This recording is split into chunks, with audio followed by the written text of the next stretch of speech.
नमस्कार बच्चों, हमने हिंदी में पाठ एक ध्वनि पढ़ा और एक पाठ हमने व्याकरण का भी किया, भाषा लिपि और व्याकरण।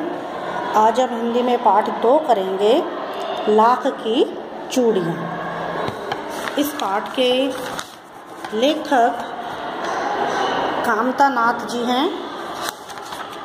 इस पाठ में यह बताया गया है कि कैसे अब गांव में भी शहरीकरण हो गया है और पहले जो लोग अपने हाथ से सारा कार्य करते थे वो मशीनों के द्वारा किया जाने लगा है, जिससे कि हाथ से काम करने वाले व्यक्तियों के आजीविका पर और उनके जीवन पर असर पड़ा है। तो हम चलिए इस पाठ में पढ़ते हैं इसी के बारे में।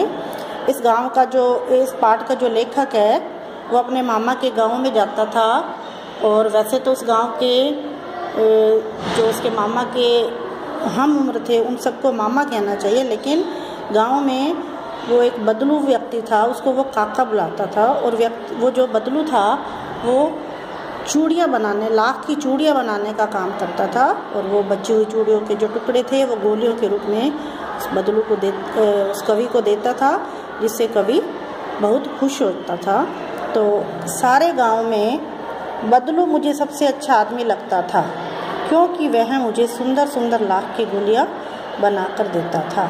मुझे अपने मामा के गांव जाने का सबसे बड़ा चाव यही था कि जब मैं वहां से लौटता था तो मेरे पास ढेर सारी गोलियां होती रंग बिरंगी गोलियां जो किसी भी बच्चे का मन मोह ले। तो इसमें कवि बता रहा है, तो इसमें लेखक बताता है कि उसके मामा के गांव में उसे सबसे अच्छा आदमी बदलू लगता था, क्योंकि वे उसे सुंदर लाख की गोलियां बना कर देता था। और जब भी वो गांव, इसलिए उसको गांव में जाना अच्छा लगता था क्योंकि जब वो वहां से लौटता था और उसको रंग बिरंगी गोलियां लाख की मिलती थी, जो कि किसी बच्चे को होता ही है कि जहाँ से उसको कुछ मिलता है तो उसको वहाँ पर जाना अच्छा लगता है। वैसे तो मेरे मामा के गांव का होने के कारण मुझे बदलू को बदलू मामा कहना चाहिए था, परंतु मैं उसे बदलू मामा ना कहकर बदलू काका कहा करता था, जैसा कि गांव के सभी बच्चे उसे कहा करते थे। अब वो जो व्यक्ति था बदलू, उसको वो भी काका कहता था, जैसा कि उसको सारे और भी बच्चे उसको काका कहते थे, परंतु उसको मामा कहना चाहिए था, लेकिन फिर भी वो उसको काका कहता था। उसका जो मकान था बदलू का, वो बहुत ऊंचाई पर बना हुआ था।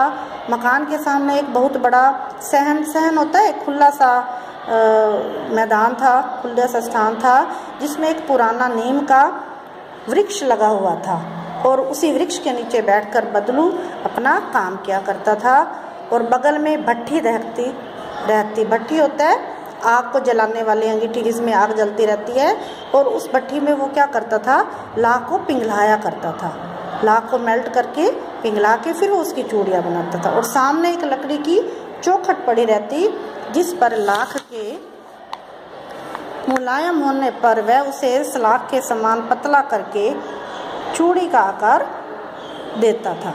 और जो लोहे की जो उसके पास लकड़ी की चौखट होती थी, उस पर वो क्या करता था, जब लाख पिघल जाती थी तो वो उसके ऊपर बिल्कुल पतला पतला उसको करके और उसको चूड़ी का आकार देता था।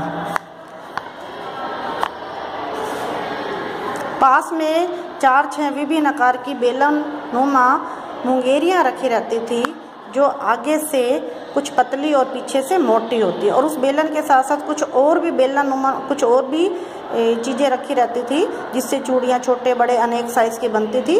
वो आगे से पतली होती थी और पीछे से मोटी। लाख की चूड़ियों का आकार देकर वह उन्हें मुंगेरियों पर चढ़ाकर गोल और चिकना बनाता और तब एक एक कर पूरे हाथ की चूड़ियाँ बना चुकने के पश्चात वह उन पर रंग करता। तो पहले वो चूड़ियाँ बनाता था, उनको गोल करता था, फिर उनको ऊपर मुलायम करता था, फिर उसके ऊपर वो रंग करता था। बदलू यह कार्य सदा ही एक मचिए पर बैठकर किया करता था। उसे जो बहुत ही पुरानी थी, मचिया होता है एक छोटी सी चारपाई, तो बड़ी होती है, मचिया उससे छोटा होता है, लेकिन वो चारपाई की तरह बुनी हुई होती है, तो उसके ऊपर बैठ के कार्य करता था। और वो बहुत पुरानी थी और बगल में उसके एक हुक्का रखा रहता और बीच बीच में वह उस हुक्के को पीता भी रहता था। गांव में मेरा दोपहर का अधिकतर समय बदलू के पास बीतता। अब वो जो लेखक जब बचपन में छोटा बच्चा था तो वो सारा दिन अधिकतर समय जो है दोपहर को वो बदलू के पास ही बैठा रहता था। वह मुझे लल्ला कहा करता, लल्ला मतलब बच्चे को कहते हैं, बेटे को लल्ला कहते हैं प्यार से। और मेरे पहुंचते ही मेरे लिए एक मचिया मंगा देता, और फिर जैसे ही मैं जाता मेरे बैठने के लिए भी वो एक छोटी सी मंजी सी, जैसे छोटी चारपाई मचिया उस की तरह मची होती है, उस पर बिठा उसको मंगवा देता बिठाने के लिए। मैं घंटों बैठे बैठे उसे उस प्रकार चूड़ियाँ बनाते देखता रहता।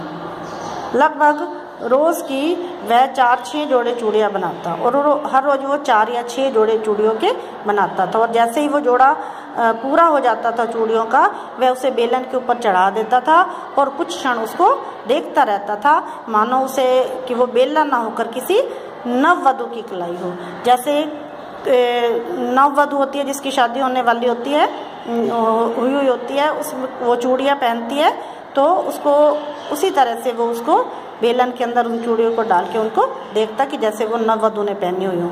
बदलू मनिहार था, चूड़ियाँ बनाना उसका पैतृक पेशा था। पैतृक मतलब जो पीढ़ियों से चला आ रहा था। पहले उसके पिताजी करते थे, फिर उसके दादाजी, फिर उसके परदादा, तो इस तरह से उनका यह पैतृक पेशा था।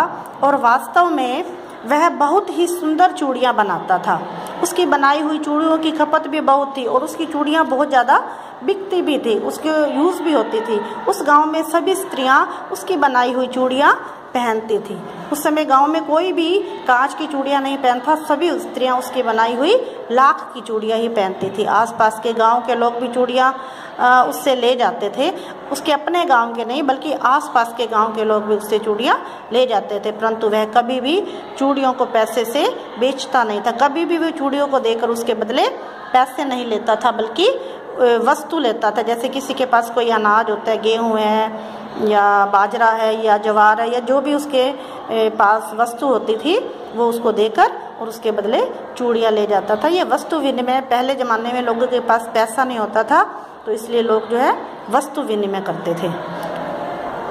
बदलू स्वभाव से बहुत सीधा था, मैंने कभी भी उसे किसी से झगड़ते नहीं देखा। हाँ, शादी विवाह के अवसर पर वह अवश्य जिद पकड़ जाता था। वैसे तो बदलू जो है बहुत स्वभाव से सीधा था, अच्छा था, किसी से लड़ाई झगड़ा नहीं करता था, लेकिन जब कभी विवाह होता था किसी का तो वह जिद पकड़ जाता था। जीवन भर चाहे कोई उसे मुफ्त चूड़ियाँ ले जाए, पर विवाह के अवसर पर वह सारी कसर निकाल लेता था।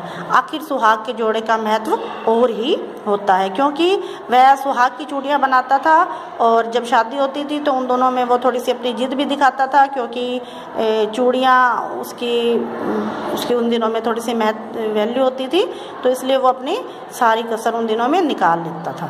मुझे याद है मेरे मामा के यहाँ लड़की के विवाह पर जरा सी बात पर वह बिगड़ गया था, और फिर उसका मनाने में लोहे लग गए थे। अब वो लेखक बता रहा है कि उसको याद आती है वो बात कि जब उसकी किसी मामा की लड़की की शादी हुई तो वहाँ पर भी वो बदलू जो है वो थोड़ा सा रूठ गया था, और उसको मनाने में लोहे लगे थे, मतलब उनको बड़ी मुश्किल से उसको मनाया गया था। विवाह में इसी जोड़े का मूल्य इतना बढ़ जाता था कि उसके लिए उसकी घरवाली को सारे वस्त्र मिलते, ढेरों अनाज मिलता, उसको अपने लिए पगड़ी मिलती, और रुपए जो मिलते सो अलग।